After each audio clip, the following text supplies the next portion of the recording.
ட்ராமாவோட ஸ்டார்டிங்லேயே பல வருஷத்துக்கு முன்னாடி மிஸ் பண்ண அவனோட ஒய்ஃபையும் பொண்ணையும் கண்டுபிடிச்சி இப்போதான் ஃபர்ஸ்ட் டைம் அவனோட வீட்டுக்கு கூட்டிட்டு போறான் ஹீரோ. அவங்க கிராண்ட்பா கிராண்ட்மா எல்லாத்துக்குமே குழந்தைய பார்த்ததும் ரொம்ப பிடிச்சிருது.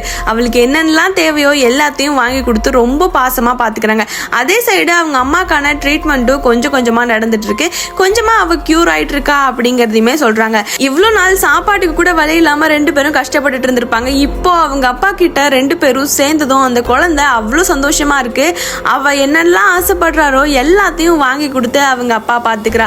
இதெல்லாம் பாக்குறப்ப அந்த குழந்தையோட அம்மாவுக்குமே ரொம்ப ஹாப்பியா இருக்கு. இப்போ ஹாஸ்பிட்டல்ல இருக்கப்ப ஹீரோவை இப்ப ஒன் சைடா லவ் பண்ணிட்டு இருக்க ஒரு பொண்ணு வந்து ஒழுங்கா அவனை விட்டுட்டு போயிருங்க, இல்லைன்னா அவங்க ரெண்டு பேர்த்தையும் அவ்வளவுதான் அப்படிங்கிற மாதிரி அந்த இடத்துல ஹீரோயினோட மண்டையெல்லாம் உடைச்சு அவளை டார்ச்சர் பண்ணிட்டு இருக்காங்க. ஹீரோ ஒரு சைடு வந்து ஹீரோயினை தேடினா அவளை காணோம். அதுக்கப்புறம் அந்த குழந்தையும் அம்மாவையும் பிரிச்சு இன்னும் கொடுமை பண்றாங்க. அப்ப கரெக்டா ஹீரோ வந்து இவங்களை கண்டுபிடிச்சிடறான். குழந்தையையும் குழந்தையோட அம்மாவையும் டார்ச்சர் பண்ண இவளை கடைசியில போலீஸ் கிட்டையும் பிடிச்சு கொடுத்துறான்.